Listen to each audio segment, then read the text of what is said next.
Everything's under control. Sorry, folks. Next question comes from Shayla Scott, and Shayla is asking, are animatronics needed to make a great attraction anymore?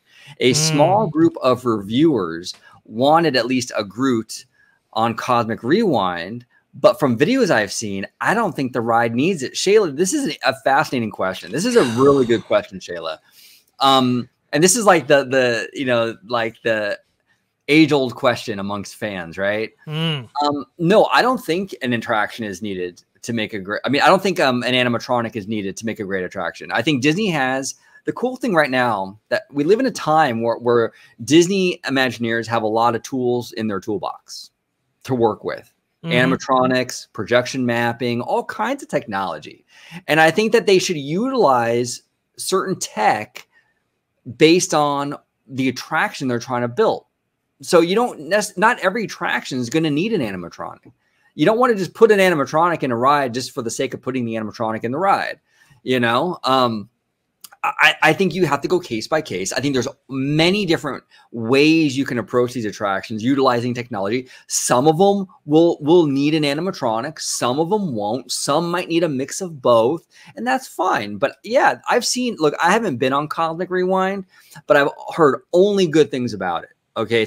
I hear it's a phenomenal attraction and it works without one. You don't need it. You just don't need it. So why shoehorn one in there if you don't need it? I don't know. I don't think it's a necessary thing. I don't think that's the bar that should be set for attractions, is that it needs an animatronic. I just don't buy that. What do you think, Dre? You think attractions need an animatronic for it to be great, or you think that it can you can utilize many different tech to kind of tell story? I don't know. What do you think? Shayla, this is a great question. And it is. It's one of the reasons why you might not be able to necessarily pose the opinion on some place like this Twitter, because people are going to have very, very interesting reactions to it. And look, listen, I'm gonna have to disagree with OG here. It's okay. I think a great attraction is solidified as a great attraction, especially for the long haul with an audio animatronic, and the attractions that do it extremely well with that, an audio animatronic featured in the mix, are exceptions, not the rule. Okay. I think one of those being maybe like Soarin', for instance, right? People see that as kind of universally recognized as a great attraction, right? It doesn't have an audio animatronic in it, but you don't necessarily see a lot of examples of that. And in fact, the audio animatronic extravaganzas that we have had are looked at they're looked at very, very fondly because of the use of audio animatronics that you see there. And I'll say this, there's a lot of tools in the tool belt, and no question about that. What sets Disney apart ultimately from its competitors, not just with Universal, but with SeaWorld and otherwise, it's because of those, very technical and very expensive assets like audio animatronics. So, I mean, think of the really great attractions now. Something like, I don't know, Rise of Resistance. You look at even, Pandora's Flight of Passage, right? It features an audio animatronic in the queue. I don't know. I'll say you can make a great attraction without an audio animatronic. I think it is possible, but I think really for lasting staying power and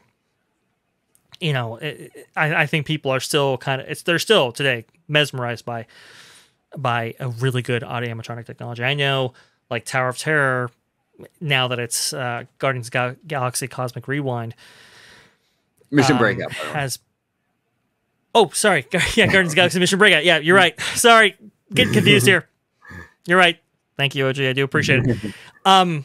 Mission Breakout, right? That attraction is very much improved, even from Tower of Terror and as an attraction itself, from the inclusion of Rocket. Like, I look forward to that pre-show every single time. I don't necessarily think that would be the case without him. So it's like, you know, I think an attraction can always be improved with one. I think the really great, long-lasting attractions always have one.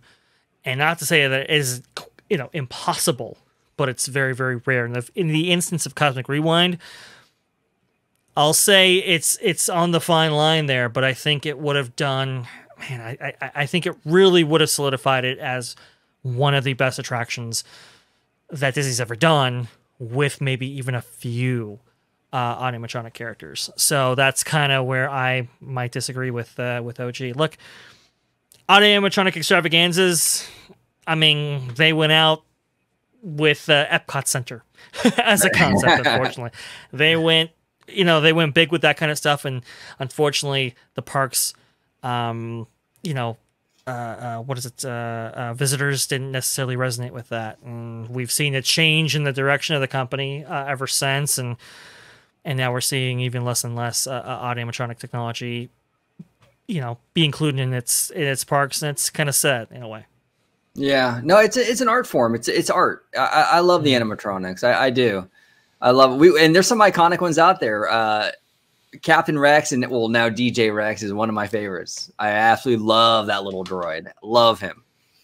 I'm glad they found a home for him in Oga's Cantina. He's absolutely fantastic. Absolutely. I love Rex, and like, I get happy about seeing C-3PO in the in the Starspeeder 1000 or whatever. It's great. Cool. You know, it's things I take away, and they're still selling Rex toys today. So what does that tell you? Well, you know, I got mine right here. Woo! There you go, man. There you Sector go. 2. Malfunction in Sector 2. All droids will be shut down for reloading of labor programs. Stand by for power disconnect.